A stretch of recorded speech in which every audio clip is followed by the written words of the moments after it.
은혜 받으실 하나님의 말씀은 히브리서 11장 8절 말씀 한 절만 제가 읽고 창세기 12장 1절로부터 4절 말씀 제가 봉독하겠습니다. 히브리서 11장 8절 말씀입니다.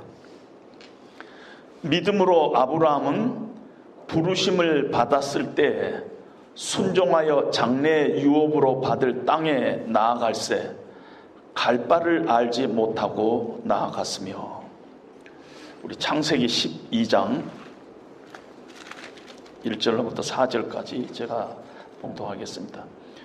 여호와께서 아브라함에게 이르시되 너는 너의 고향과 친척과 아버지의 집을 떠나 내가 네게 보여줄 땅으로 가라.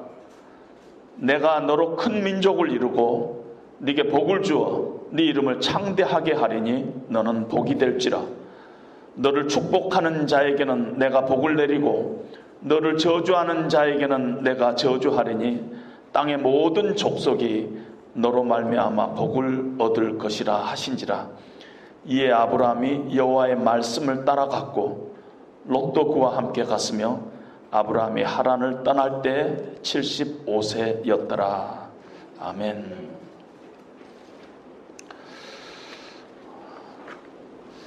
아침에 일어나서 저는 가끔 CNN 뉴스를 제일 먼저 켭니다. 특별히 요즘에 이스라엘과 팔레스타인 전쟁, 또 이스라엘과 이란 서로 300발 미사일을 서로 이렇게 나누면서 참 중동이 전쟁의 화약고가 되고 있는 그런 모습들을 보게 됩니다. 그런데 놀라운 것은요, 이스라엘하고 유나이티드 아랍 에미레이트 UAE하고는 전쟁을 하지 않아요.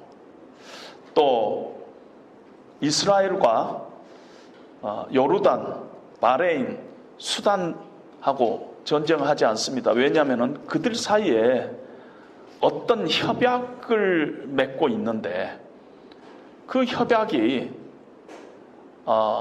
최근에는 사우디아라비아하고도 같이 협약을 맺으려다가 지금 중동 전쟁이 생기면서 그것이 중단되고 있는데, 그 협약 이름이 아브라함 어코즈 피스 어그리먼트, 아브라함의 평화 협정이라는 협정을 이렇게 국가 간에 이스라엘과 이렇게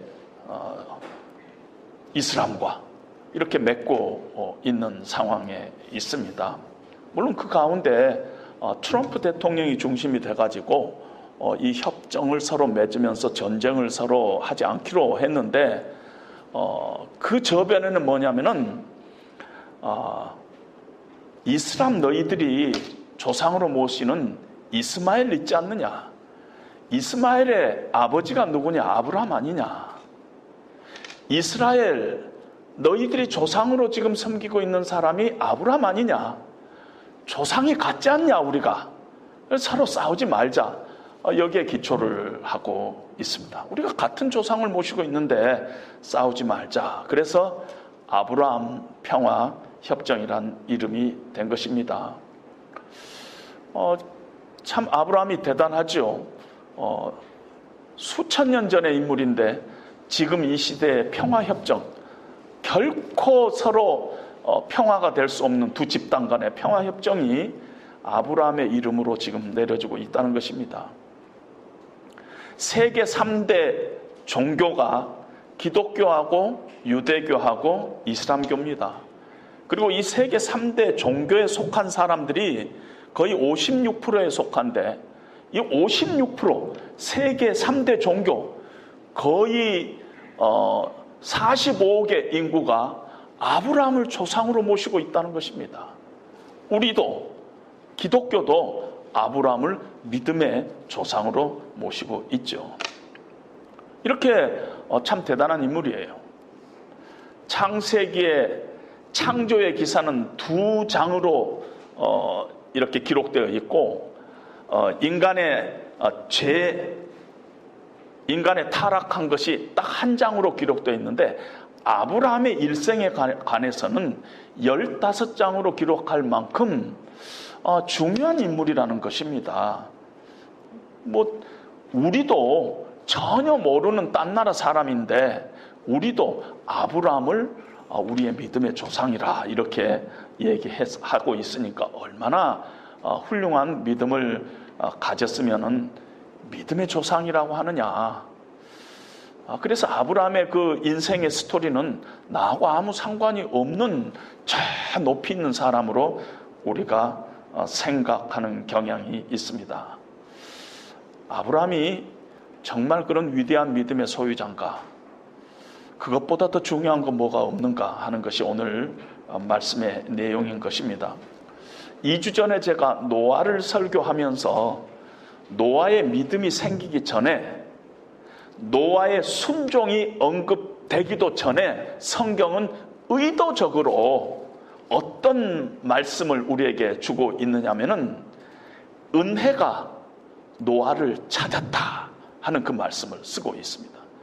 우리 성경에는 이 노아는 여호와께 은혜를 입었더라 하는 것을 의도적으로 노아의 믿음이 생성되기도 전에, 노아의 삶이 경건한 삶, 남에게 인정받는 그런 위대한 삶, 순종의 삶이 되기도 전에 하나님의 은혜가 노아를 찾았다 하고 얘기를 하고 있다는 것입니다. 아브라함의 인생도 마찬가지입니다. 아브라함의 그 믿음의 조상이라 할 만큼 그런 위대하다면 위대한 믿음이 있기도 전에 하나님께서 아브라함의 그 순종이라는 것을 보기도 전에 하나님께서 아브라함을 찾아왔습니다. 하나님의 은혜가 아브라함을 찾아왔다는 것입니다. 오늘 우리가 읽은 창세기 12장 1절에 하나님께서 아브라함을 찾아오는데, 이전에 창세기 12장 1절 전에 이미 하나님께서는 한번 아브라함을 갈대아 우르라는 곳에서 찾아왔습니다. 사도행전 7장 2절에 보면 스데반이 설교 중에 이런 말씀을 하십니다. 우리 조상 아브라함이 하란에 있기 전 메소포타미아 갈대아 우르라는 곳에 있을 때 영광의 하나님이 그에게 보여 이르시되 내 고향 친척을 떠나 내가 네게 보여줄 땅으로 가라 하고 그때 말씀하셨다는 것이에요. 스데반의 설교에 비춰봤을 때 하나님께서 하란에 나타나서 창세기 12장 1절을 아브라함에게 말씀하시기 전에 이미 그 전에 갈대아 우르에서 메소포타미아에서 하나님께서 아브라함에게 나타났구나 하는 것을 우리가 짐작할 수가 있습니다. 그리고 여호수아 24장 2절에 보면은 여호수아가 이스라엘 백성들에게 설교를 하면서 너희 조상들 곧 아브라함의 아버지 나홀의 아버지 데라가 강 건너편에서 강 저편에서 거주하여 다른 신을 섬겼다 하고 이 얘기를 합니다.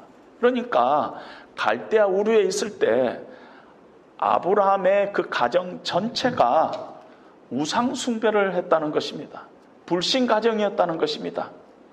외경에 보면은 아브라함의 아버지 데라는 우상 비즈니스를 했다는 것이죠. 우상 비즈니스를 했다는 거죠.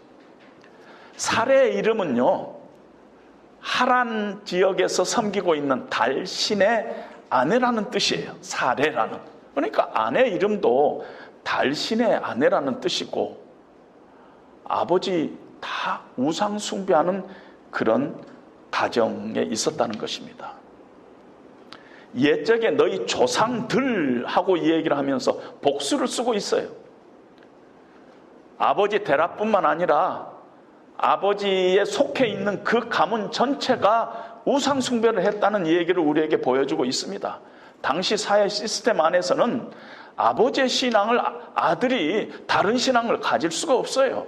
아버지의 재산은 내 재산이고 아버지의 비즈니스는 내 비즈니스고 아버지의 종교는 바로 내 종교이기 때문에 아브라함도 분명히 우상 숭배를 하고 있었다는 것을 우리는 짐작할 수가 있습니다. 그때 하나님께서 아브라함에게 나타났다는 것입니다. 아브라함은 대단히 박복한 인생을 살고 있었어요. 실패자의 인생을 살고 있었어요. 희망이 없는 인생을 살고 있었다는 것입니다. 창세기 10장 1절이 나오기 전에 11장 30절에 아브라함의 사적을 얘기하면서 아브라함을 사적을 시작하면서 아브라함이 장가들어 아내 이름이 사레인데 사레는 임신하지 못함으로 자식이 없었더라 하고 얘기를 하고 있습니다. 요즘 같은 세상에서는 자식 없는 것이 흉이 아니죠. 뭐 어느 때는 무자식이 상팔자라 이렇게도 얘기하는데 그 당시에는 자식이 없다는 것은 큰 수치였어요. 재앙이었어요. 어떤 면에서 인생 실패자였어요. 어떤 창피한 일이었어요. 아브라함의 인생이 한마디로 표현하면 아주 박복한 인생, 실패자의 인생을 살고 있을 그때라는 것입니다. 어떤 면에서 아브라함에게서 어떤 자격도 찾아보기 어려운 때 하나님께서 아브라함을 찾아왔습니다. 하나님의 은혜가 아브라함을 찾아왔다는 것이에요. 전혀 아브라함에게서 아무것도 자격도 찾기 어려울 때, 찾을 수가 없을 때 하나님의 손길이, 하나님의 은혜가 아브라함에게 임해서 하나님께서 아브라함을 찾아왔다는 것입니다. 우리도 마찬가지죠. 에베소서 2장에 보면은 허물과 죄로 죽었던 너희들이었다. 너희가 세상을 쫓아가고 우상 숭배를 하고 본질상 하나님의 진노의 자녀였을 그때였다. 그때 너희는 그리스도 밖에 있었고 이스라엘 나라 밖에 있었고 언약의 약속의 이 언약들에 대해서 너희들이 외인이요 세상에서는 소망이 없고 하나님이 없는 자였다. 너희 안에 하나님이 없는 자였다. 그런데 긍휼이 풍성하신 하나님께서 우리를 사랑하신 큰 사랑으로 말미암아 그리스도와 함께 너희를 일으키셨다. 가로하고 은혜로 너희가 구원을 받은 것이다 하고 성경이 말씀하고 있는 것입니다. 아브라함에게도 똑같은 일이 일어났어요. 하나님 없고 약속의 언약 밖에 있었고 외인이요 우상 숭배를 했었고 세상 풍조를 쫓고 본질상 진노의 자녀였는데 하나님의 은혜가 그를 찾아왔다는 것입니다. 하나님께서 아브라함을 찾아오셔서 네 고향 친척을 떠나 내가 네게 보일 땅으로 가라 하고 얘기를 합니다. 당연히 갈 수 없었겠죠. 당연히 갈 수 없었겠죠. 아버지가 있는데 뭐 아무 근거 없이 어떻게 떠날 수 있습니까? 그런데 아브라함이 아버지 데라에게 이 얘기를 한 것 같아요. 이건 제 생각입니다. 한 것 같아요. 그리고 데라의 입장에서 보면은요, 아들이 지금 셋 있는데 그 중에 한 아들은 이미 자기보다 먼저 죽었어요. 두 아들이 남았는데 그 중에 장남 아브라함이 결혼은 했는데 자식이 없는 것이에요. 가만히 보니까 뭐 신들이 다신교를 섬기니까 그 안에 풍요의 신도 있었고 다산의 신도 있었으니까 아브라함이 늘 그 신상 앞에 가서 절하면서 기도하는 것이 자식을 주십시오 아니겠어요? 그것이 자기의 그냥 유일한 그 소망이고, 그러니까 그 기도를 했을 것입니다. 아브라함이 늘 그 신에게 이렇게 구하고 있는 것을 아버지가 다 알고 있는데 효용이 없어요.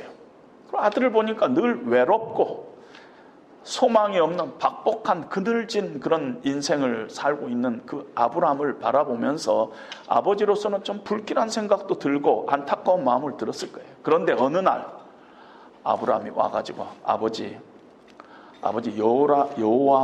여호와라는 신 아시죠? 그 신이 제게 나타나가지고 여기 갈대아 우르를 떠나라고 하는데 말 같지 않은 말을 하고 이렇게 저에게 이렇게 나타났습니다. 그리고 지나갔을 거예요. 그런데 아브라함의 아버지 데라가 아브라함의 이 말을 가슴에 뒀을 가능성이 많다 하는 생각입니다. 사람이 그래요. 예수를 믿으면서도 뭐 친구 따라 어느 때 토종 비결을 보러 갔다 그럽시다. 근데 그 토종 비결 보는 어떤 무당이 이렇게 이야기하는 거예요. 7월에 물 조심해. 죽어. 뭐 이랬다 그럽시다. 그런데 그때가 뭐 1월 달에 토종 비결을 봤는데 7월 달 됐는데 시골에 사는 친구한테서 연락이 온 거예요. 내 낚싯배를 하나 렌트를 했는데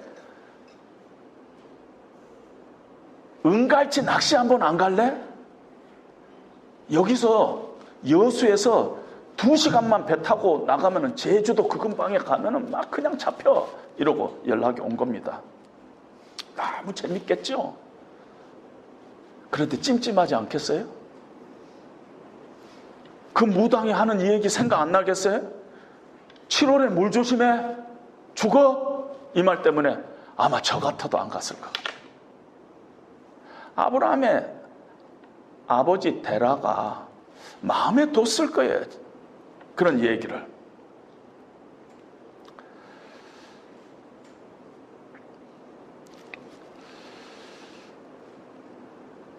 그런데 이렇게 인생에서 어떤 면에서 로키의 상태에 있을 때 인생이 너무 힘들고 외롭고 좀 절망적일 때 그때 자주자주 하나님은 찾아오실 때가 있어요.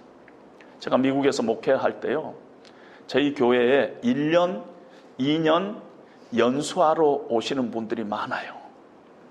거기에 좋은 의과대학이 있어가지고 의사들 많이 오고요. 또 그 대학이 원체 유명하다 보니까 검사들, 판사들, 뭐 국세청장, 뭐 경찰서장 뭐 많이 와요. 어느 날 보면은 이 목장 모임을 하는데 제가 딱 가서 한번 참관을 하러 보면은 판사, 검사, 국세청장, 경찰서장 있었고 제가 웃으면서 한국에서는 이 조합으로 이 목장 모임 하기 힘든다고 제가 그런 말까지 한 적이 있습니다. 근데 그런 사람들이 교회를 한 번도 안 나간 사람들이에요. 한 번도 안 나갔대요. 그런데 1년, 2년 동안 있는 동안에 교회를 쓱 나오더니 예수님 믿고 세례받고 눈물 콧물 흘리고 한국으로 돌아간 사람이 한둘이가 아니에요. 왜? 그렇게 한국에서는 잘 나갔는데 부러울 것이 없는데 미국에 와서 1년, 2년 다니면서 참 고통스러운 일, 힘들고 외롭고 정말 자기가 아무것도 아니구나. 말도 잘 안 통하지. 영어 제대로 한 줄 알았는데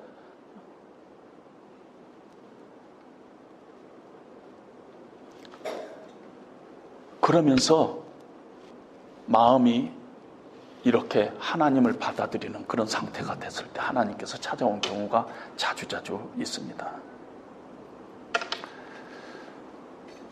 저도 제 인생 가운데요, 잘 나가는 때가 있었어요. 대학을 졸업하고 대우실업이라는 데 취직을 해가지고 한 4년간 열심히 뛰면서 인정받고 그럴 때였어요. 그런데 이렇게 정말 뭐 잘 나가고 그러는데 외적으로 보면은 내면으로는 자꾸 내 자신이 망가짐을 느꼈어요. 정말 내가 이렇게 살아도 되는가? 교회는 다니는데 예수 안 믿으면서 저는 집 사고 주일학교 교사였어요. 그러는데 이대로 살 수 없지 않느냐 하는 생각이 이렇게 드는데 내 인생을 제가 빠져나올 수가 없었어요. 빠져나올 수가 없었어요. 뿐만 아니라 제 딸이 그때 3살이었는데 날 때부터 에스마라는 그런 질병을 갖고 태어났는데 뭐 그냥 때도 없이 이 응급실로 들어가고 어디 의사한테 가면은 얘 10살 넘기지 못할 것 같아요 하는 이 얘기를 들으니까 얼마나 마음속에 절망이 생겨 있었겠어요. 이러다가 죽겠구나 하는 생각을 갖고 있는데 무슨 대책이 없는 것이에요.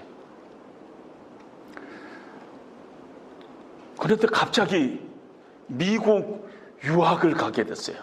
여러분, 저는요 미국 유학 같은 건 평생에 생각도 안 해보고 제 인생 가운데 없었어요. 우리 집안 다 털고 저희 아내 집안 다 털어도 뭐 아내 집안이야 별로 없지만 우리 친가 외가 다 털어서 미국 간 사람은 제가 1호예요. 아무도 없었어요. 당시에 고등학교를 서울로 올라왔는데 그때는 서울 올라오는 걸 유학이라 그랬어요. 서울 올라오는 걸. 집안도 넉넉지가 않아가지고 하숙을 하는데 시골에서 쌀 3마리를 이고 와서 하숙지 주인한테 줄 때도 한두 번이 아니었어요. 그런 사람이 어떻게 유학을 갈 수 있겠어요. 그런데 유학을 가게 된 거예요. 예상을 할 수 없었는데 전혀 내가 예측도 할 수 없었는데 그냥 회사 사표 내고 그냥 모험이 제 인생 가운데서 일어난 것입니다. 어느 날 사표 내서 대책 없이. 그런데 지나놓고 보니까 그때는 느끼지 못했는데 나중에 이렇게 제 인생을 돌이켜보니까 그때 하나님께서 내 인생에 개입하셨구나. 돌이켜보면 그런 생각을 하게 됐던 것입니다. 아브라함이 이사야서 51장 2절에 보면은 아브라함이 혼자 있을 때 내가 그를 부르고 이런 말이 나와요. 하나님께서 이사야 선지자에 대해 얘기하는데 아브라함이 혼자 있을 때 의지할 것 하나도 없고 소망을 둘 곳이 없을 때 내 힘으로는 해볼 방법이 하나도 없을 때 이 세상에 의지할 것이 하나도 없을 때 그때 하나님께서 그를 불렀다는 것입니다. 하나님의 말씀 앞에 자기 자신을 맡길 수밖에 없는 그런 외통수로 하나님께서 몰아간 것입니다. 어느 때는. 저도 마찬가지예요. 뭐 돈도 없고 그런 꿈도 없는데 그냥 하나님께서 미국 유학을 가도록 이렇게 몰아가신 거예요. 그래서 때로는 우리 삶이 부족할 때 우리는 곰곰이 생각하면서 하나님한테 감사해야 돼요. 장미꽃 주신 것도 감사하지만은 장미꽃 가시도 감사할 이유가 거기 있는 것이에요. 그때 하나님께서 우리에게 가장 가까이 있을 때다. 이렇게 생각하면 틀리지 않다는 것입니다. 아브라함 가정이 갈대 우르를 떠났어요. 이유는 분명치 않지만 아버지 데라의 주도하에 그곳을 떠나게 됐어요. 아마 데라가 아브라함의 그 말을 듣고 큰 속으로 결단을 했는가도 모르겠고 뭔가는 모르지만은 그 가정이 갈대아 우르를 떠나서 하란이라는 곳에까지 와가지고 거기서 6년간 머무르고 있다가 데라가 죽은 후에 아브라함이 이제 장손이 되니까 그때 이제 하란에 있을 때 하나님의 말씀이 창세기 12장 1절에 임한 것입니다.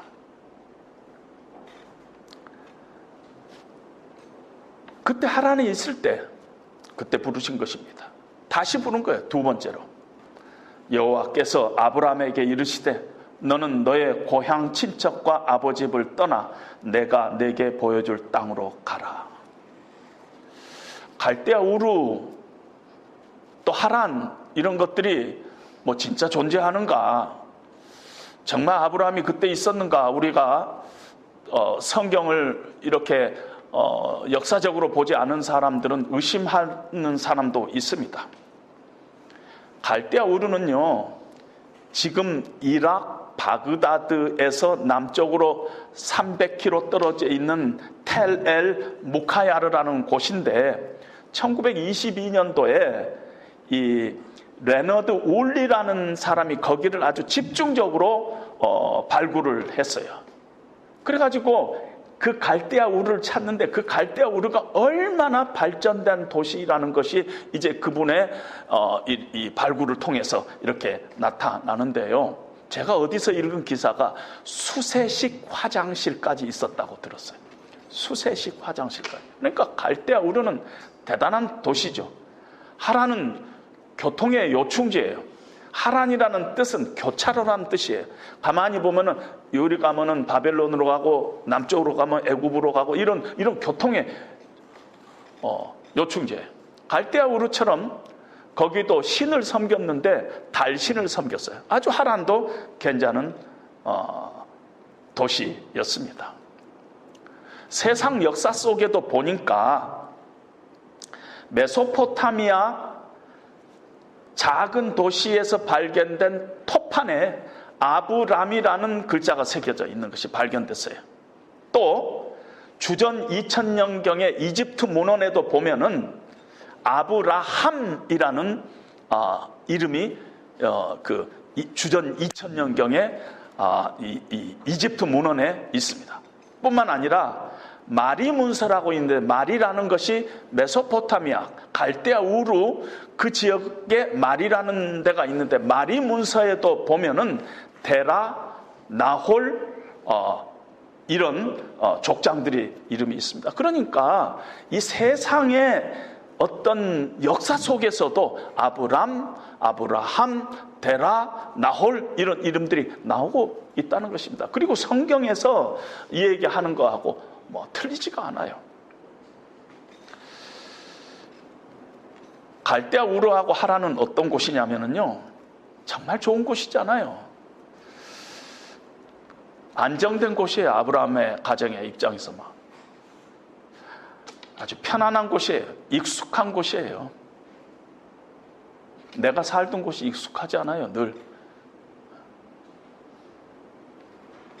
교통에 아주 요충지니까 지금 서울 같으면 역세권이라 그렇게 얘기할 수도 있겠죠. 막 그런데 살고 있는 것입니다. 시큐리티가 보장된 곳이었어요. 거기에서 떠나라는 것이에요. 내가 너에게 보여줄 땅, 아직 보여주지도 않았어요. 미래의 어떤 땅으로 떠나라는 것이에요. 그 쉬운 일이 아니죠. 떠나라. 그런데 이것이 물리적으로 갈대아 우르하고 하란을 떠나라는 말도 되지만은 영적인 떠남도 여기에 포함되어 있어요.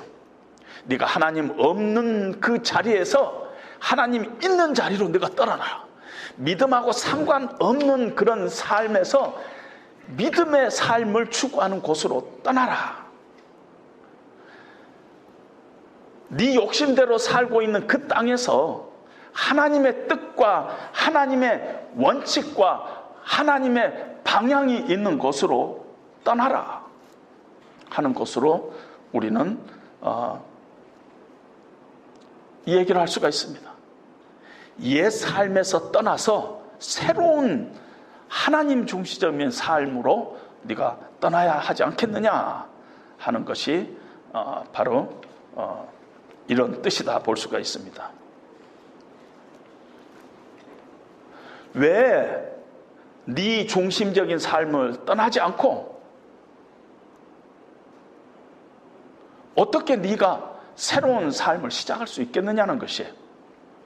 어떻게 네 중심적인 삶을 떠나지 않고 하나님 중심적인 삶으로 바뀔 수 있겠느냐? 그게 안 되니까 떠나라는 것입니다. 그래서 기독교는요, 어떤 의미에서 떠남의 종교예요. 크리스찬은 떠나는 사람들이다. 이렇게 보면 됩니다. 예수님께서 베드로에게 네가 나를 따르라 했을 때 즉시 그물을 버려두고 예수님을 따랐다 하고 성경이 얘기하고 있습니다.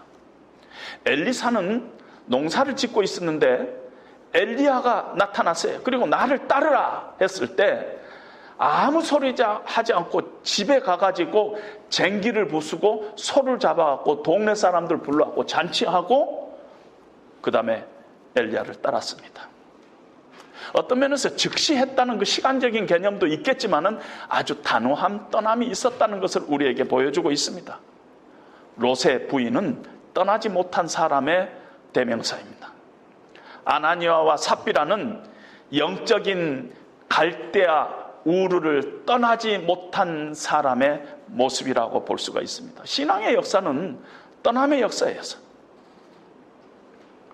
그리고 떠나야 하는데 우리가 떠나지 못하면은 하나님은 어떤 식으로 우리를 하나님 떠나게 하실 때도 있다는 것입니다. 왜 하나님께서는 우리 간섭해가지고 우리를 뭐 떠나라 하시냐면은요, 익숙하고 편안한 자리는요 믿음이 생기지가 않아요. 이상하게 믿음이 생기지가 않아요. 익숙하고 편안한 자리는요 너무 편하면은요 믿음이 생기지가 않아요. 믿음은요 많은 경우에 편안한 자리를 떠나면서 생기게 돼요.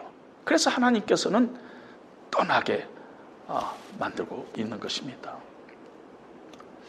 아마 이 아브라함의 이 떠남의 그 역사를 히브리서 서신을 받은 독자들에게는 이런 말씀이 될 것입니다.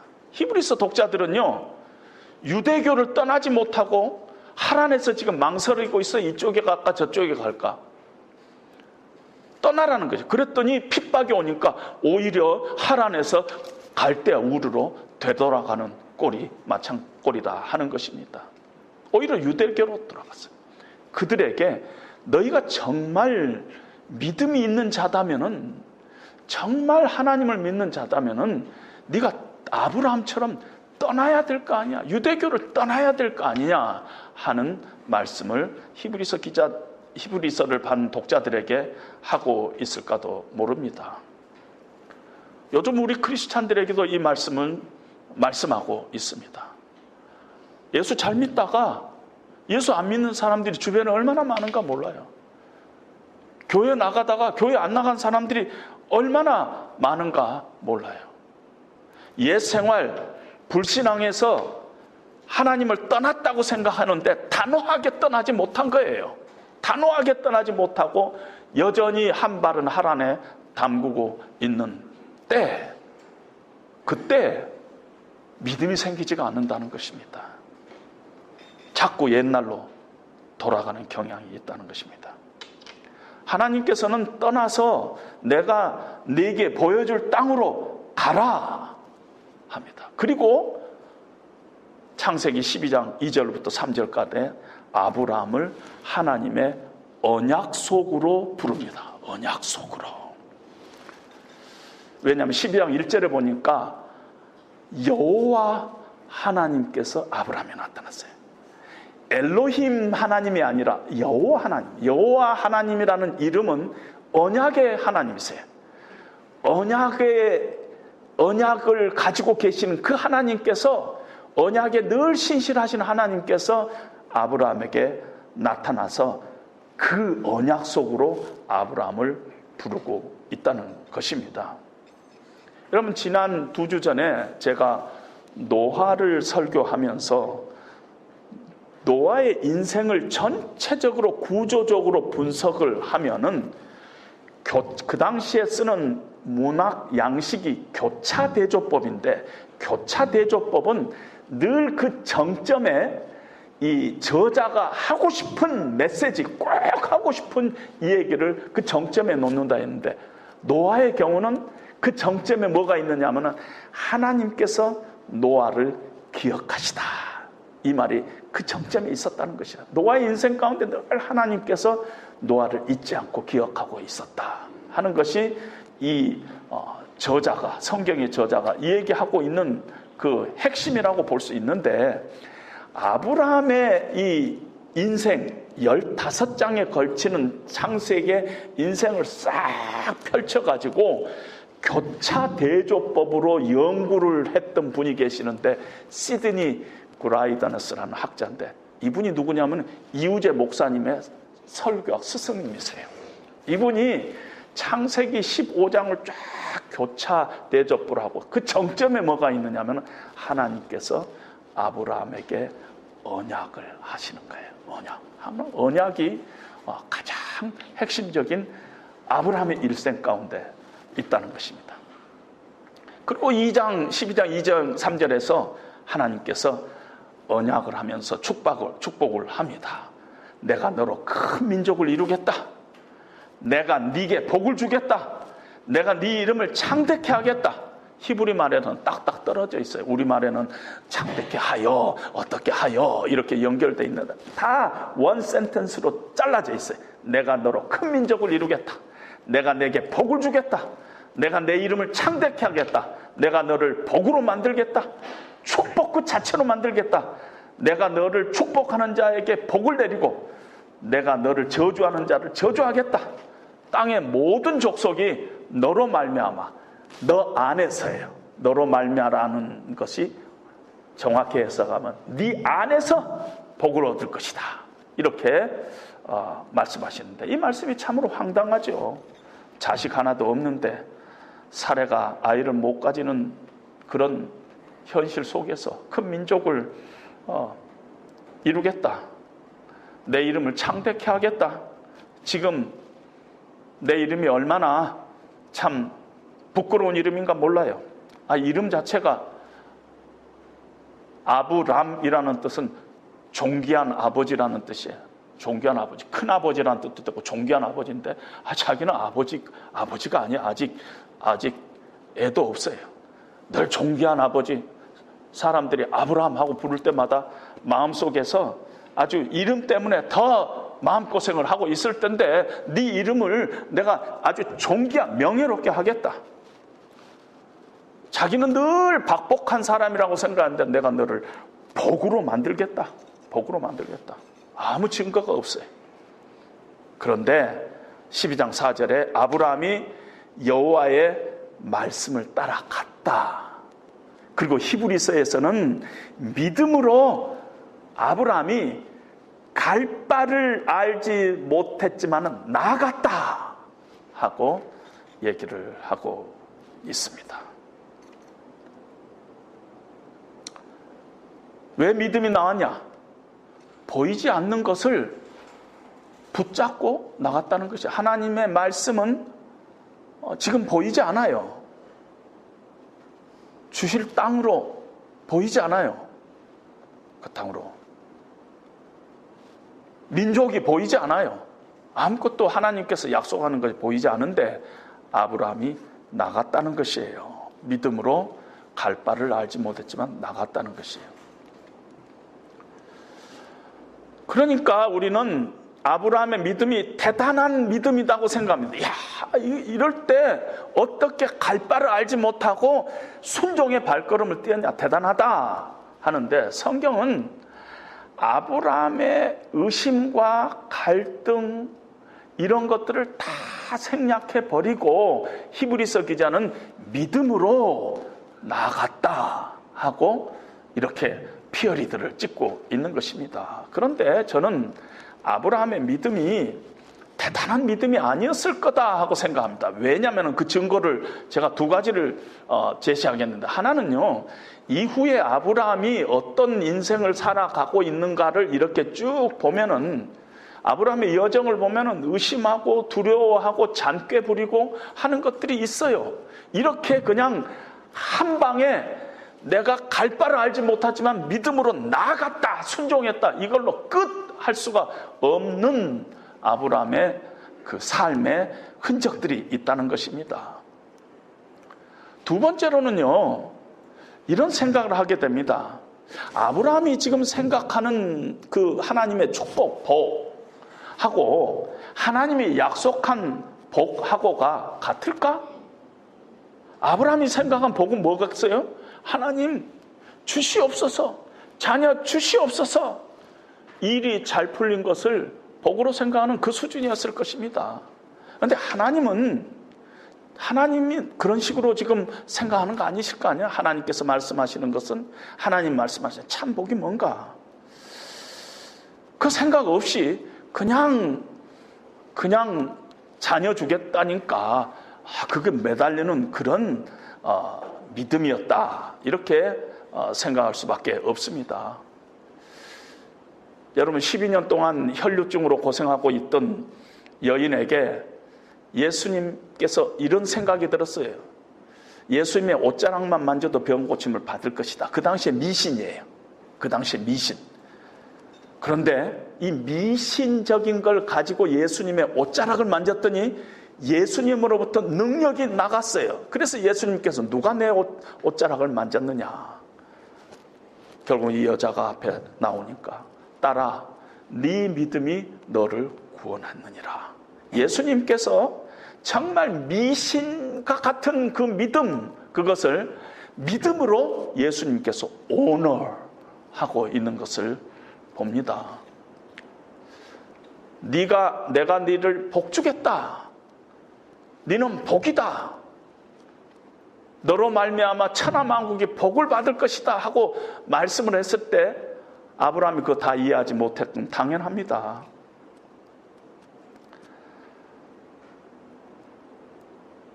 왜냐하면 이제 아브라함의 인생 가운데서 점점 믿음이 생길 때 22장에 와가지고 하나님께서는 아브라함에게 내 씨로 말미암아 천하 만민이 복을 얻을 것이다. 이제는 아브라함에게서부터 내 씨로 옮겨갔어요. 그리고 갈라디아서 3장 16절에서는 왜 아브라함에게 내 씨로 복을 내 씨를 통해서 복을 받으리라 할 때 내 씨, 네 후손들이라고 하지 않고 네 후손하고 단수로 썼겠느냐? 바로 그 씨는 예수 그리스도니라 하고 갈라디아서 3장 16절이 증거하고 있는 거죠. 이 하나님의 큰 경륜, 이 하나님의 언약의 이 큰 그림을 어떻게 아브라함이 이해했겠어요? 그냥 자식 준다니까 그냥 하나님 붙들고 나간 것입니다. 따라서 아브라함이 그의 믿음으로 하나님을 붙잡는 것이 아니라 믿음이 아브라함을 붙잡고 마침내는 가나안 땅에까지 오게 된 것이에요. 다시 말씀드립니다.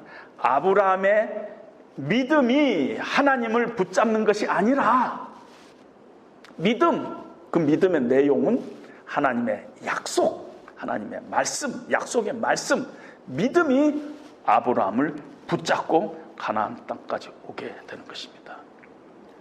하나님께서 찾으려는 사람은 위대한 믿음의 사람이 아니라 위대하신 하나님을 붙잡는 사람들이에요. 늘 연약한 가난한 마음을 가지고 하나님을 붙잡는 사람, 하나님 붙잡는 사람, 그것이 하나님이 찾는 사람이다.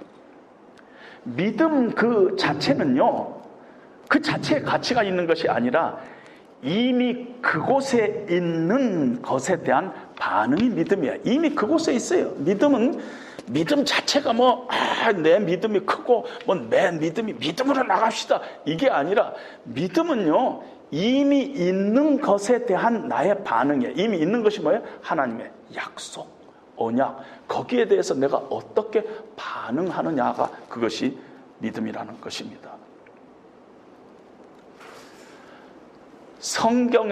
성경의 역사관을 구속사라고 합니다. Redemptive History라고 합니다. 이 말은 하나님께서 죄로 인해 잃어버린 당신의 사람을 되찾으시는 이 얘기가 성경의 이 얘기 전체가 구속사라고 이야기합니다.